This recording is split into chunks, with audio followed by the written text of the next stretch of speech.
Hola amigos de YouTube, ¿cómo están? Espero que bien. Gracias a todos por su apoyo en el video anterior que he subido, el cual es crear un chat con Firebase parte 1. Pues entonces ahora mismo estamos en la parte 2 y recalco muchas gracias a todos por su apoyo. Ya casi llegamos a los 30 likes, esto me motiva a seguir subiendo más videos así. Espero que siga así el canal, por favor. Y pues bueno, ahora lo que vamos a ver es cómo modificar la estructura de nuestro proyecto. Como ya saben, ya tenemos todo en las últimas librerías actualizadas, pero aún así falta arreglar muchas cosas más. Entonces lo primero que vamos a hacer nosotros es modificar el usuario. Vamos a crear una pantalla de perfil. O sea, una pantalla donde el usuario pueda modificar su nombre y modificar una foto de perfil, y si tiene más campos, pues que pueda modificar tal vez su edad, modificar su lugar de procedimiento, o sea, de nacimiento y cosas así. Entonces, como vemos, ahora mismo la estructura de nuestro chat está totalmente un desastre. Si vamos al chat, por ejemplo, podemos ver que un mensaje contiene tanto como datos de un mensaje y tanto como datos de un usuario. Estos datos que ves de foto de perfil y nombre no deberían ir ahí. Cada objeto que está acá debería tener su propia responsabilidad, o sea, sus propios datos. Si se cruzan con otros datos, estamos rompiendo la estructura. Y ustedes se preguntarán, pues bueno, solo son dos campos. Pues cuando ya tengamos mucha más información, estos dos campos se pueden duplicar o triplicar. Además, ahora imagina que el usuario actualiza su nombre de usuario. Tendríamos que cambiar en todos los mensajes el mismo nombre de usuario. Es decir, si Kevin mandó como 50 mensajes, ahora ya no quiere llamarse Kevin, quiere llamarse José. Entonces debemos cambiar el nombre de los 50 mensajes y esa estructura está mal realizada. Es por eso que cada objeto debe tener su propia responsabilidad, no juntarla con otros objetos, que sería acá como en caso de usuario. Entonces, ¿qué es lo que se hace en ese caso? Pues lo que vamos a hacer primero es agregar toda la responsabilidad de usuario en este objeto que está acá.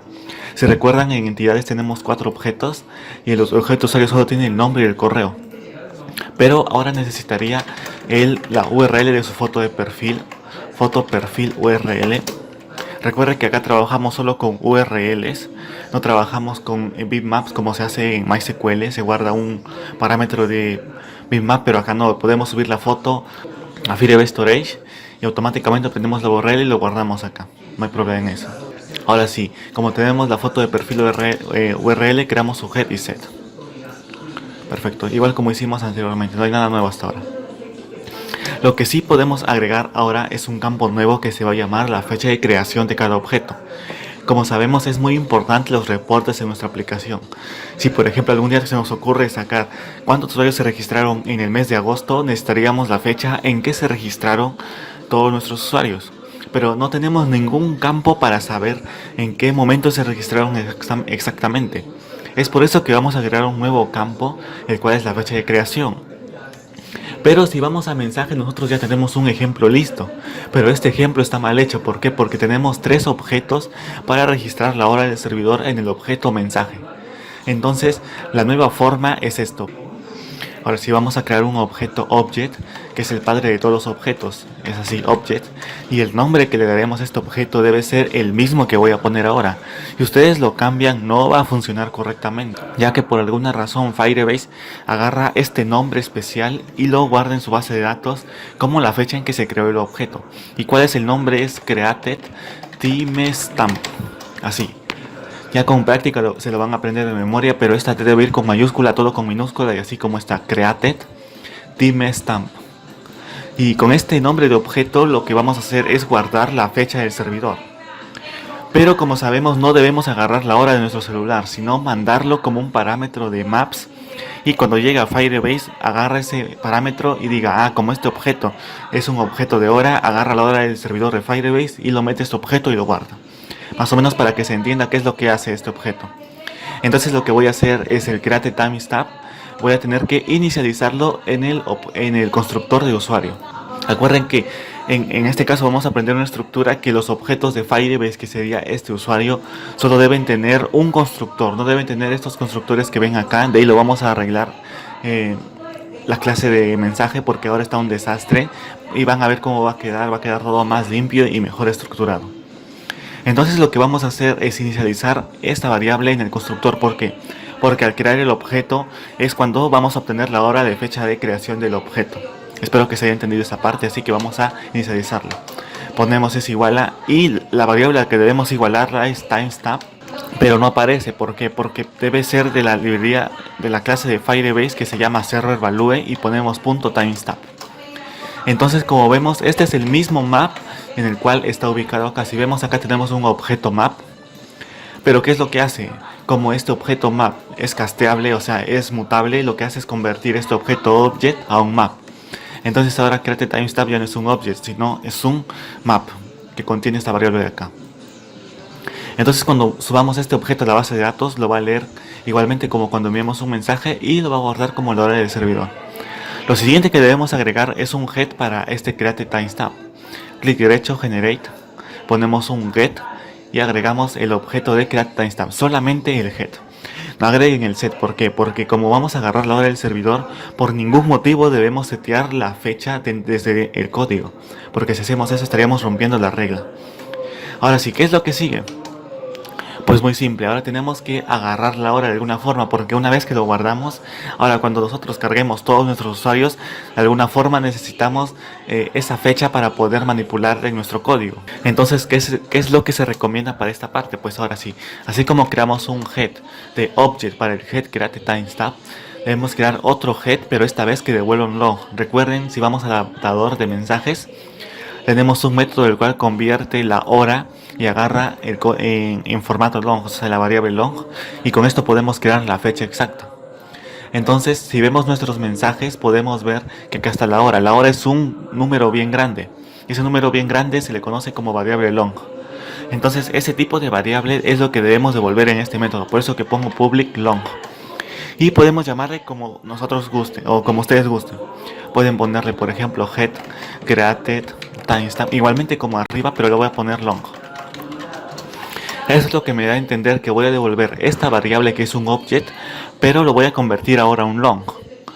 Entonces ponemos return y retornamos esa variable. Pero me va a salir un error, ¿por qué? Porque este createTimestamp no es long, es un object. Pero como dije, el object es mutable, puede convertirse en cualquier otro objeto. ¿Y cómo hacemos eso? Pues debemos poner entre paréntesis el tipo de variable que queremos que es long. Entonces lo que está haciendo acá es convertir la variable de createTimestamp hacia un tipo de variable long. Y con este long ya podemos manipular a nuestro gusto, pero aún tenemos un error. Pues si nosotros dejamos esta clase así como está, cuando nosotros guardemos en nuestra base de datos de Firebase, todos los head que ustedes ven acá, lo que va a hacer es guardar en la base de datos. ¿Qué quiere decir eso? Que igualmente como agarró este head de createTimestamp, va a agarrar el head de abajo. Y como los dos devuelven el mismo tipo de variable, va a ocurrir un error en nuestra base de datos. Entonces, como vemos, estos simplemente son head y set de nuestras variables. Pero esto de acá es un campo calculado, porque lo que estamos haciendo es algorítmicamente convertir un objeto a otro tipo. Y ese proceso se le llama un procedimiento de lógica. Si por ejemplo acá podemos devolver de frente a un date, también sería un procedimiento de lógica. Y como el procedimiento de lógica no se debe ejecutar en la base de datos porque simplemente vamos a guardar datos, es por eso que vamos a poner arriba el siguiente parámetro que se exclude. Y esta palabrita especial de acá lo que hace es decir, vamos por ejemplo, vamos a guardar un objeto de usuario perfecto. Lo que hace es agarrar todos los head nombre, head correo y head perfil. Y también el head createTimestamp. Y como este head está con exclude, no lo va a agarrar. Entonces los únicos campos que va a guardar son los que yo quiero, que serían estos 4. Pero aún así estamos rompiendo una regla, la cual es que el usuario tenga una única responsabilidad, del cual sea un objeto único de base de datos. Porque ya estamos combinando la lógica de programación con la lógica de base de datos. Entonces, ¿qué es lo que se recomienda hacer? Pues vamos a crear dos objetos. Un objeto en el cual nosotros tengamos toda la lógica de base de datos, que sería igualito como está acá, y otro objeto en el cual tengamos toda la lógica, pero de programación, que serían estos objetos de acá. Por ejemplo, si ahora se nos ocurre saber la fecha de nacimiento de este usuario, pues tendríamos que crear otro método especial y entonces se va a llenar de tantos métodos que va a tener muchas veces este parámetro, y a veces eso puede sobrecargar esta clase, porque recuerden, esta clase se va a subir a la base de datos. Y mientras más métodos y parámetros tenga, lo que va a hacer es sobrecargar la base de datos. No tanto llenar la base de datos con información, sino al momento de guardar los datos o cargar los datos va a tardar mucho. Entonces lo que vamos a hacer es esto. Dentro de la carpeta entidades vamos a dar clic derecho, new, y crear un nuevo package. Vamos a crear primero un paquete que se llame Firebase. Después vamos a crear otro paquete dentro de este mismo carpeta entidades que se va a llamar lógica. Ahora sí, dentro de esta carpeta de Firebase es donde vamos a meter todos los objetos que solo van a ser utilizados para guardar y cargar datos en Firebase, no para ejecutar procedimientos. Si queremos ejecutar un procedimiento, lo hacemos algorítmicamente en otra parte, pero dentro de este objeto no debe existir ningún procedimiento lógico que interrumpa la ejecución al momento de guardar o cargar algo de la base de datos. Entonces, por ahora estos 4 objetos, que deberían ser solo 2, de ahí lo vamos a simplificar, deberían ser en la carpeta de Firebase, deberían estar ahí. Vamos a agregarlos ahí, perfecto. Entonces ahora sí, ¿en dónde metemos este método? Ustedes se preguntarán, pues si no va acá, entonces ¿a dónde va? Dentro de la carpeta de lógica vamos a crear un objeto llamado igualmente al objeto de Firebase, pero con la diferencia que al inicio va a tener una L. Como así? Vamos a dar clic derecho, New, Class. Y como este objeto ya no va a ser de acceso a base de datos, sino este objeto va a ser de lógica de programación, vamos a agregar una L al comienzo. Y como nuestro objeto se llama usuario, vamos a poner la U de usuario con mayúscula. L de lógica y el objeto usuario. Ponemos en OK. Bueno, yo doy en Yes porque este objeto se va a subir a GitHub. Eso no les va a aparecer a ustedes. Pero este objeto de L usuario es muy importante que sepan diferenciar estos dos objetos. A pesar de que sean lo mismo, no hacen lo mismo.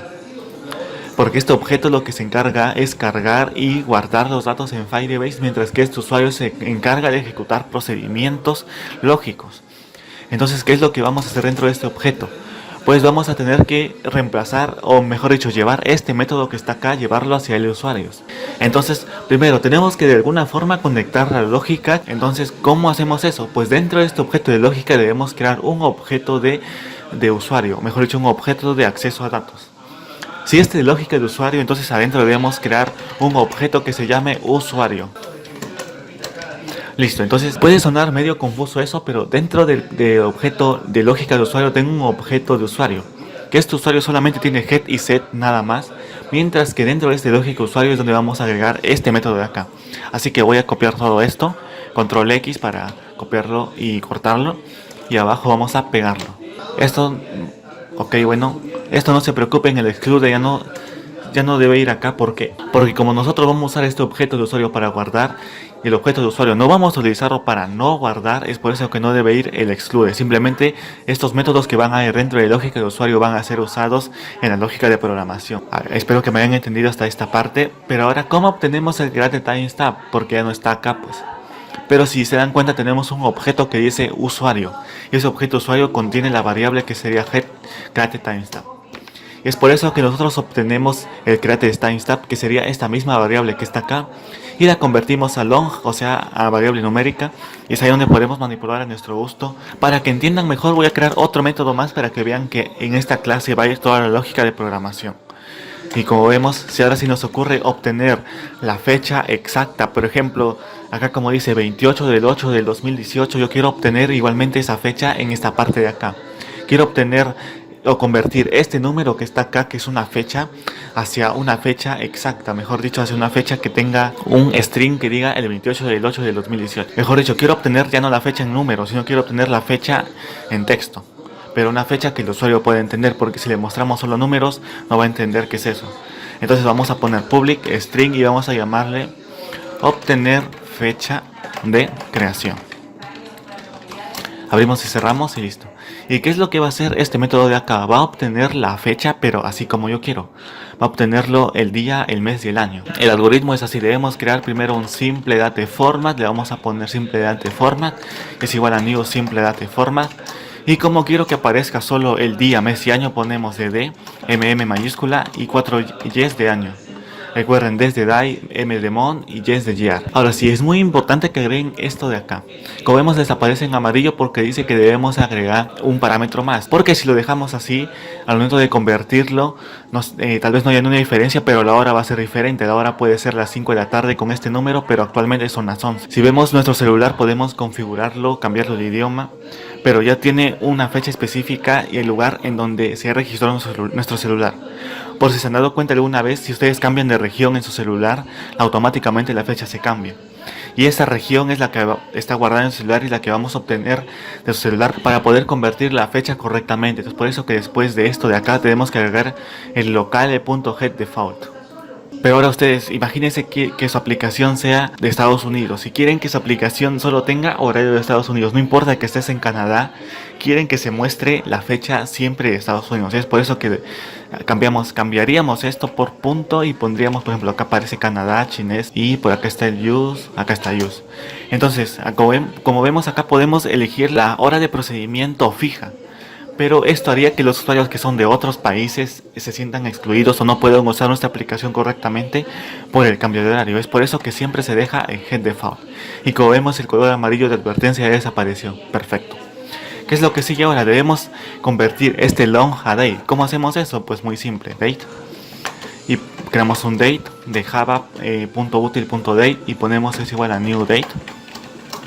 Y como vemos, dentro de este parámetro nos pide un long. Este long lo que va a hacer es convertir los numeritos que están en Unix, que son estos de acá, lo convierte a una variable date, o sea, a una fecha.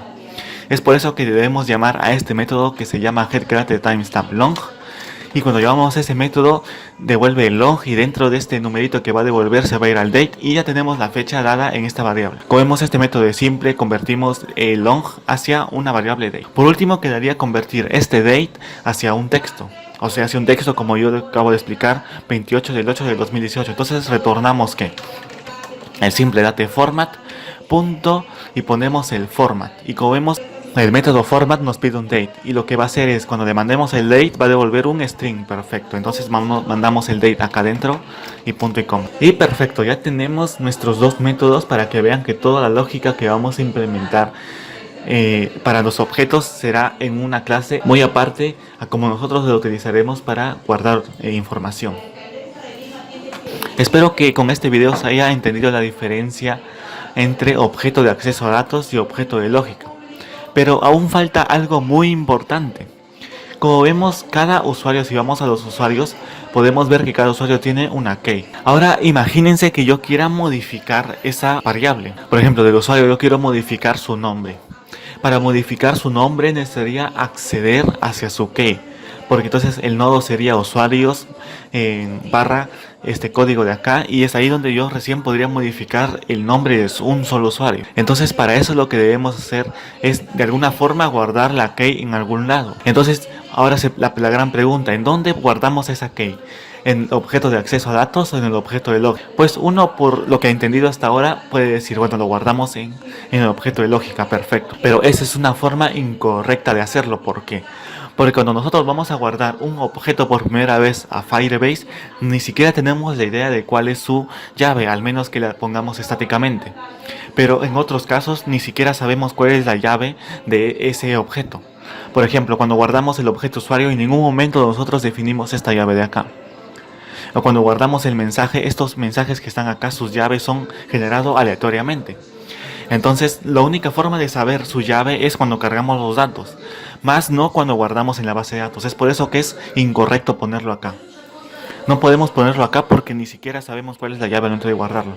Y como dije, todos estos parámetros de acá se utilizan tanto como para guardar y tanto como para cargar datos. Entonces, es por eso que esa llave debe ir acá, que sería private key o private string y le vamos a llamar key. Entonces el objeto de lógica de usuario ahora tiene una key y tiene un objeto de usuario. Ahora sí, ¿qué es lo que sigue? Pues ahora sí, al momento de nosotros crear un objeto de lógica de usuario, por obligación lo que vamos a hacer es crear un constructor, pero con los dos objetos, ya no como un constructor vacío que creamos acá. ¿Y por qué? Porque al momento de crear un objeto de lógica de usuarios, por obligación necesitamos la key a la cual pertenece este objeto y un usuario obligatoriamente. Si no tenemos un usuario, no podemos crear un objeto de lógica de usuario. Y si no tenemos la llave de ese usuario, tampoco podemos crear un objeto de lógica de usuario. Eso es lo que da a entender este constructor.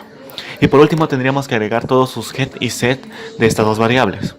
Estos get y set van a servir para el momento de nosotros, por ejemplo, quiero obtener la key del usuario, pues llamamos este key. Quiero obtener el usuario, pues llamamos este get. Quiero actualizar algo del usuario, tal vez actualizamos su nombre, entonces en la lógica del usuario debemos actualizar el set usuario. Es por eso que estos cuatro métodos son importantes y este constructor debe ir así. Ahora sí, espero que se haya entendido hasta esta parte. Por favor, en el otro video vamos a implementarlo en los otros objetos. Para que el video no se haga tan largo, vamos a dejarlo hasta acá. Si tienen alguna pregunta, por favor díganlo en los comentarios. Y muchas gracias por ver el video hasta acá. Y gracias a todos por su apoyo. Si este video llega a 20 likes hasta la noche, pues subiré rápidamente el video, tal vez hoy día mismo en la noche o en la tarde. Muchas gracias amigos, hasta la próxima, cuídense.